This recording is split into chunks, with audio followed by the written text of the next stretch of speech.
Hello students, कैसे हो आप सभी। वेलकम टू अजय विद्या ज्ञान यूट्यूब चैनल। मेरे चैनल पर जवाहर नवोदय विद्यालय 13 दिसंबर वाली परीक्षा के लिए संपूर्ण तैयारी एकदम फ्री में करवाई जा रही है और उसी पेपर की तैयारी को और ज्यादा बेहतर और मजबूत बनाने के लिए इस चैनल पर आप सभी को daily live classes, daily important questions की वीडियो अपलोड की जा रही है। और एक और इंपॉर्टेंट क्वेश्चंस की वीडियो में आप सभी बच्चों का स्वागत है। इस वीडियो में रहने वाले हैं जवाहर नवोदय विद्यालय मैथ के इंपॉर्टेंट क्वेश्चंस, है ना। यहाँ पर आप देख सकते हो 13 दिसंबर 2025 का पूरा पेपर रहने वाला है। जल्दी देख लो, यही आने वाला है। तो ऐसा का ऐसा पूरा पेपर आप सभी को करवाने वाला हूं और वही क्वेश्चन करवाऊंगा जो इस बार 13 दिसंबर को आने वाले हैं। तो बिना समय वेस्ट के वीडियो की शुरुआत करते हैं। सबसे पहले आप सभी को पहले क्वेश्चन की तरफ लेके चलता हूं, लेकिन उससे पहले जितने भी स्टूडेंट देख रहे हैं, जितने भी बच्चे देख रहे हैं, सब्सक्राइब कर लो चैनल को और चैनल के साथ जुड़ जाओ। जब आपका नवोदय विद्यालय में सिलेक्शन हो जाए, जब आप नवोदय विद्यालय के स्टूडेंट बन जाओ, उसके बाद आप अनसब्सक्राइब कर सकते हो, लेकिन एग्जाम तक और सिलेक्शन तक आप सब्सक्राइब करके रखो। जितने भी बच्चे देख रहे हैं, इस वीडियो में रहने वाले हैं मोस्ट इंपॉर्टेंट क्वेश्चंस मैथ के, जो हर बार नवोदय विद्यालय के इंपॉर्टेंट क्वेश्चंस पेपर में आते हैं। ठीक है, यहाँ पर आप देखेंगे पहले नंबर पे क्वेश्चन है, 56 व्यक्ति किसी कार्य को 24 दिन में समाप्त कर सकते हैं। ठीक है, 56 व्यक्ति हैं, किसी कार्य को 24 दिनों में समाप्त कर सकते हैं। 42 व्यक्ति उसे कार्य को कितने दिनों में समाप्त करेंगे। ऑप्शन दिए गए हैं 48 दिन, 32 दिन, 48 दिन और 98 दिन। यानी कि ऑप्शन नंबर ए में 18 दिन, बी में 32 दिन, सी में 48 दिन और डी वाले में 98 डेज। ओके, तो देखो सबसे पहले एक चीज समझ लो, यहाँ पर जो भी चीजें दी गई, यहाँ पर बोला गया 56 व्यक्ति। यहाँ पर अगर मैं लिखता हूँ 56 मैन कितने दिनों में कर रहे थे, 25 डेज में कर रहे थे, समझे आप। और यहां पर पूछा गया है 42 मैन, यानी कि 42 आदमी कितने दिनों में करेंगे, वही तो पूछा गया है। तो इस क्वेश्चन को करने के लिए आपके पास सिंपल तरीके से एक चीज समझ लो कि अगर 56 व्यक्ति हैं, अगर आदमी ज्यादा है तो समय कम लगेगा। क्या है, समय कम लगेगा दिनों में। ये क्या है, समय कम होगा। समय कम मैंने लिख दिया। अगर व्यक्तियों की संख्या कम हो रही है तो समय ज्यादा लिखना चाहिए, यानी कि जो हमारा जो राइट आंसर आएगा वो 24 दिनों से तो ज्यादा आ गया। यानी कि हम एक चीज श्योर है कि हमारा ऑप्शन नंबर ए तो किसी हाल में नहीं हो सकता, बाकी कोई भी ऑप्शन हो सकता है। आप समझो कैसे करते हैं। अब देखो 56 व्यक्ति हैं, यहाँ पर आप देखो कॉर्नर में मैं लिखता हूँ 56 व्यक्ति कितने दिनों में कर रहे थे, 24 दिनों में कर रहे थे। 56 इंटू 24 लिख लो। 42 का पूछा है, 42 आदमियों का पूछा है कितने दिनों में करेंगे, तो सिंपल है, अपॉन में 42 लिख लो, यानी कि बटे में। अब 6 से भाग करो, 6 चौका 24 और 6 7 से 42। अब 7 से 56 की भाग करोगे तो 8 बाहर जाएगा, 7 8 56 होता है। अब बचा 8 और ये 4 बचा। अब इनकी आपको क्या करना है, मल्टीप्लाई करनी है। 8 इंटू 4 कर लो, 32 डेज आपका राइट आंसर आ गया। 32 दिन आपका राइट आंसर आ गया। ये आपका कहां पर है, ये ऑप्शन नंबर बी में है। तो सिंपल तरीके से आप इस तरीके से इस क्वेश्चन को सॉल्व करेंगे, आराम से कर लोगे ना सभी बच्चे। मुझे लग रहा है कि सभी बच्चे कर लेंगे, सब बच्चे होशियार हैं। चलो क्वेश्चन नंबर दूसरे की तरफ बढ़ते हैं। ये आ गया हमारा क्वेश्चन नंबर दूसरा, भाई कहां पर है, ये आ गया। इसको देखते हैं। अब ये हो सकता है कि आप क्वेश्चन पहली बार देख रहे हो, लेकिन मैं आप सभी को बता दूं 100% ऐसे ही क्वेश्चन 13 दिसंबर वाले पेपर में आप सभी को देखने के लिए मिलेंगे। तो बेटा 13 दिसंबर से पहले पहले देख लो, है ना। ये ऐसा ही पेपर आने वाला है। तो यहां पर बोला गया है 7 क्रमिक संख्याओं का औसत है 20। इनमें से सबसे बड़ी संख्या क्या होगी, सबसे बड़ी संख्या क्या होगी, या फिर वही पूछी गई है। तो सबसे पहले इस क्वेश्चन को करने के लिए आपको एक चीज समझ लेनी है। मैं जो समझा रहा हूं ना उसको अच्छे से समझ लो, वही सही समझ लो। क्या बोला गया है, 7 क्रमिक संख्याओं का औसत कितना है, 20 है। क्रमिक संख्याएं क्या होती हैं, जो लगातार चलने वाली है। मान लो ऐसे होता है, एक एक के बाद 2 आता है, फिर 3, फिर 4, फिर 5। ये लगातार चलने वाली संख्या हमारी क्या कहलाती हैं, क्रमिक संख्याएं कहलाती हैं। अब क्रमिक संख्याओं का औसत कितना है, 20 है।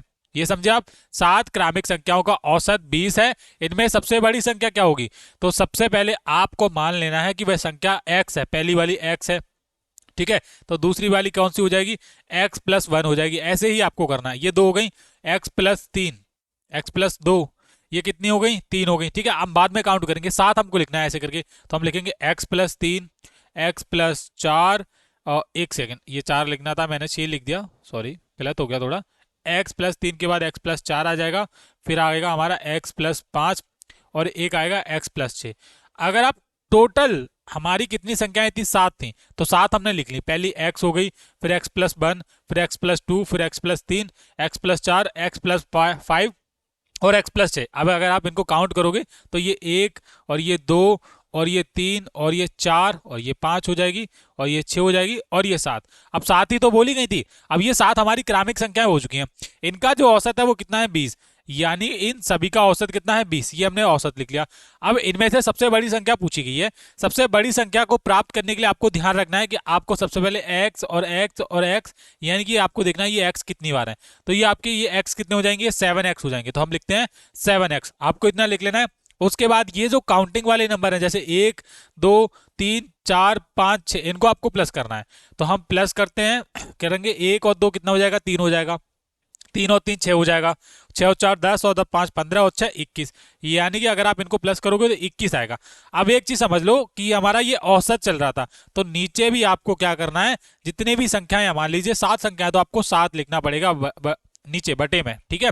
और ये हमारा 7x है, 21 आपका योग आया है इन संख्याओं का, और ये 7 हमारा औसत है तो हमने लिख लिया। और हमारा ये औसत कितना है, 20 है, समझे। ये हमारी ये संख्या, नीचे संख्याओं की संख्या आ गई है 7, ये हमारा इनका योग आ चुका है 1 2 3 4 का, और ये हमारे 7 बार x है। अब हमारा जो स्ट्रक्चर बना 7x प्लस 21 बटे में 7, तो सिंपल है। अब आप इसको सॉल्व करने के लिए एक काम करना, यहाँ पर आप लिख लेना 7x प्लस 21। अब देखिए जो नीचे वाला जो 7 है, इसकी क्या हो जाएगी, 20 इंटू, ये इधर जाएगा तो इसकी 7 से गुणा हो जाएगी, 20 की 7 से। अब आप इसकी गुणा करोगे तो आप इसे लिखोगे 7x प्लस 21, और बराबर में आप सिंपल इतना लिखते जाना, 20 सत्ते कितना हो जाता है, 140। 140 हो गया।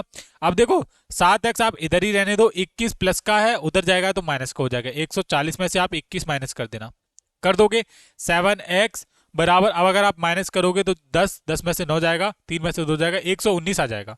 अब आप क्या करना कि 7x बराबर 119 आया है, तो सिंपल है, इधर समझ लो 7x बराबर 119 आया है ना, तो x बराबर ऐसे ही रहने देना, 119 बटे 7 कर दो, 7 इधर जाके भाग हो जाएगा। अब इसकी भाग करोगे, 7 से 7 एकम 7, और 4 बचेगा, 7 सत्ते 49। एक सेकेंड, 7 एकम 7, ये कुछ गलत कर रहे हैं क्या हम?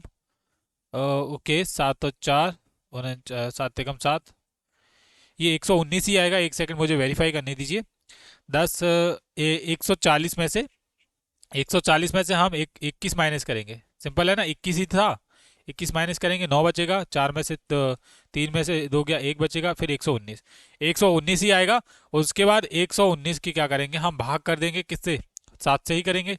तो 7 एकम 7, ठीक है, 7 और 4 11 होता है, यानी कि 4 बचेगा, 7 सत्ते 49। ये आपका क्या आना चाहिए, 17 आना चाहिए। कितना आना चाहिए, 17 आना चाहिए। 17 आ गया आपका।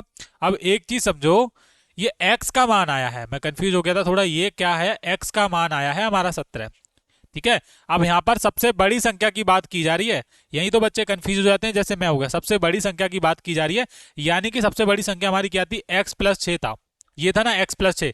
तो सिंपल है, x का मान हमारा कितना आया है, 17। तो यहाँ पर x का मान लगा दो, ये x प्लस 6 है ना, सबसे बड़ी संख्या हमारी यही थी, एक्चुअली हमने मानी थी क्योंकि ये लास्ट में आई थी। तो x का मान है हमारा 17, और 17 में आप 6 जोड़ोगे तो कितना हो जाएगा, कितना हो जाएगा भाई, कितना हो जाएगा, 23 हो जाएगा।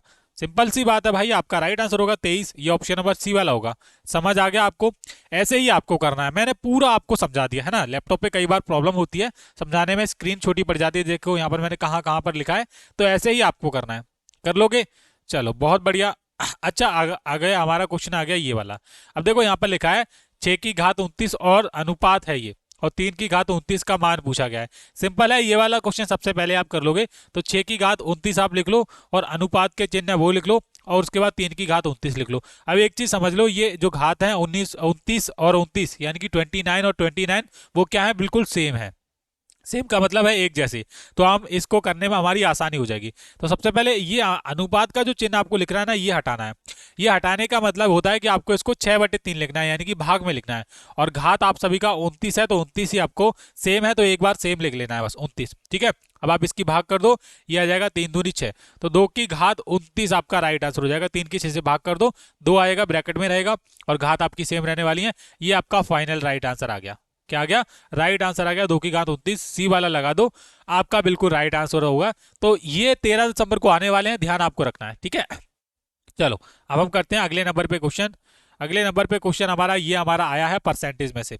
देखिए परसेंटेज वाला जो चैप्टर है उसमें से बहुत कम ही क्वेश्चन पूछे जाएंगे, लेकिन बहुत अच्छे तरीके से आपको उसको करना है, ठीक है। ये हमारा किस में से आया, परसेंटेज में से आया है, ठीक है।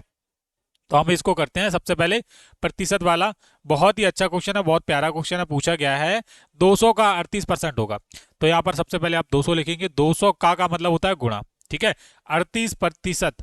अब ये जो प्रतिशत का चिन्ह है ये आपको हटाना है और बटे में आपको 100 लिखना है। प्रतिशत जब भी हटता है नीचे 100 आता है। एक जीरो से एक जीरो, एक जीरो से ये वाला जीरो। अब हमारा 2 और 38 बचा है। अब आपको क्या करना है, 2 इंटू 38 कर देना है और 2 और 38 की गुणा करनी है। 2 अट्ठे 16, 2 से 2 3 6 और 1 7। ये 76 आपका राइट आंसर आ जाएगा भाई।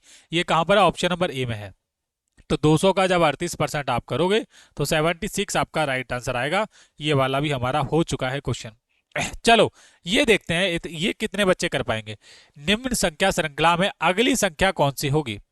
ठीक है, यहाँ पर एक आया है, फिर एक आया, फिर 2, फिर 6, फिर 24। अब देखो इस क्वेश्चन को एकदम इतना बढ़िया तरीके से समझाऊंगा ना, आप कभी नहीं भूलोगे। कैसे करोगे, देखो समझो पहले यहाँ पर कैसे करोगे। आपको क्या करना है, आपको एक चीज समझ लेनी है। यहाँ पर देखो, एक की एक से गुणा हो रही है तब हमारा एक आया है। एक की 2 से गुणा हो रही है तब हमारा 2 आया है। अब जितना भी यहाँ पर आ रहा है ना, ये वाला जैसे एक आया था, एक की 2 से गुणा कर दी। 2 आया है तो 2 की आपको क्या करनी है, अब 3 से गुणा होगी, 6 आ गया। अब हमारा 6 आया है तो आपको 6 लिखना है। यहाँ पर 6 की अब किससे गुणा होगी, 4 से होगी। 6 चौका 24। ऐसे करके पैटर्न पूरा हुआ था। देखो एक आया, फिर 2 आ गया, फिर 6 आ गया, फिर 24 आ गया। अब हमारा कहने का क्या मतलब है, ये जो 24 है ये उठाना है और 24 की कुछ से गुणा होगी, 1 2 3 से हो गई, 4 से हो गई, अब 5 से होगी। तो सिंपल है, 24 पंजे 120, 120 आपका राइट आंसर आएगा, ये सी वाला। समझ में आ गया आपको। तो इस तरीके से भी अगर क्वेश्चन आ जाए पेपर में तो आप कर लोगे। तो ये नवोदय विद्यालय के कुछ इंपॉर्टेंट क्वेश्चंस थे। अगर आप ऐसे ही और क्वेश्चंस की वीडियो देखना चाहते हो तो इस वीडियो के नीचे कमेंट करो कि सर और वीडियोस लेकर आइए, तो मैं जल्दी ही वीडियो बनाऊंगा। बस आप सब्सक्राइब करके रखो और लाइक कर देना, चैनल को सब्सक्राइब कर लेना। थैंक यू बच्चों।